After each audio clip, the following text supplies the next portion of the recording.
The concept of celebrity has been around since far before we could actually see the stars on our screens. Plays, newspapers, and magazines all birthed their own celebrities that were watched and worshipped with no less ferocity than what we see today. But why is studying celebrity so important? Richard Dyer's 1986 book, Heavenly Bodies, was one of the catalysts in popularizing star studies. His book explored the idea of celebrities as essentially manufactured in order to make films more money. We can take a deeper look into this concept and see just how much celebrities influence consumerism and even cultural trends. Celebrities used to be separated from us ordinaries with their extraordinariness. We can go as far back as ancient Greece, before we even used words like celebrity and star. Politicians, performers, and athletes were more or less worshipped for their extraordinary qualities. Whether it was because they claimed to be the son of Zeus or for their immense strength and speed, they were separated from others with their unique qualities that said, "I am better than you," in one way or another. In our textbook on page 221, Leonard and Negra described this, saying, "Fame was anchored by the perception that celebrities were special, different, and distinguished by achievement or birthright." In other words, celebrities were not meant to be relatable because the very reason for their notoriety was because they were special or extraordinary. Eventually, this idea of ordinary versus the extraordinary changed. Leonard and Negra cite historian Ponce de Leon, who says on the subject that a 20th century turn democratized the idea of celebrity as more widely available to anyone in the public eye. This is to say that admiring celebrities from afar was no longer good enough, and ordinary people wanted to relate to the extraordinary stars they admired.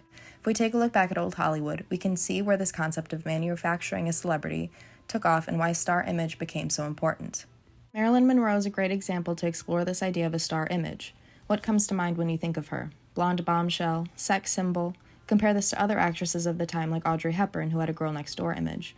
While Monroe starred in movies like Gentlemen Prefer Blondes, Some Like It Hot, and How to Marry a Millionaire, Audrey Hepburn, our girl next door, starred in movies like Breakfast at Tiffany's, The Nun Story, and Roman Holiday. Imagine these roles flipped. Could you imagine Marilyn Monroe playing a nun? Audrey Hepburn as a sex symbol? In this clip edited together on YouTube by Boo Me, we see Audrey and Marilyn in some of their movies. With this, we can see some of the differences in the way each woman is presented. In one segment of the clip, both women are seen in bathrobes, but Marilyn seems to be comfortable while Audrey is seen tugging the robe tighter around her. Even from this, we can infer that Marilyn is meant to be sexualized here in a way that Audrey is not. Audrey is the innocent girl next door, and Marilyn is the carefree, more sexual one. All of this is to say that each actor has their niche that aligns with their star image. It's what we remember them by. When we walk into the cinema to see a movie starring a particular celebrity, we know what to expect, and the presence of the celebrity in that movie draws people in to see it. In this instance, the celebrity is the product that makes films more money. But a celebrity's star image doesn't just stop at their work. It is also related to a star's public image that gives us a glimpse into their personality. This is where authenticity becomes a main focus of a celebrity's star image, and we begin to see where the line between extraordinary and ordinary is blurred. Celebrities may live in $5 million mansions in Beverly Hills, but they need to appear as down-to-earth as possible despite this. By creating the illusion of intimacy and marketing themselves as ordinary, just like you and me, it makes the public feel as if they are getting to know them on a more personal level by bridging the gap between them and us. However, as Leonard and Negra say, the provision of stars' lives was nevertheless routinely balanced with the need to maintain a star's glamorous image. Take Jennifer Lawrence, a relatable, talkative, and quirky girl from Kentucky that used to fight over food at the dinner table with her brothers. She tells these stories to allow us a glimpse into her ordinariness, but she still wears designer dresses on red carpets and lives in penthouses in New York, making her extraordinary as well. Or even stars that seem so far removed from us normal folk, like Paris Hilton. She has written books that detail her life growing up rich and the struggles that come with growing up in the spotlight. We may not relate to her situations, but we can relate to her emotions. It is this balance of extraordinary and ordinary that allows the audience to still feel connected to stars while also admiring them for their fame and talent. Whether it is where they started or who they became, becoming relatable to the public in some way or another builds a sense of parasocial intimacy, which is essential to maintaining their authenticity. Another important factor to authenticity that can make an actor more appealing is indie martyrdom. Anne Helen Peterson sums this up perfectly when talking about Armie Hammer in her scathing article 10 Long Years of Trying to Make Armie Hammer Happen, saying, "Indie martyrdom is what faltering stars do to restart their careers or narratives about them.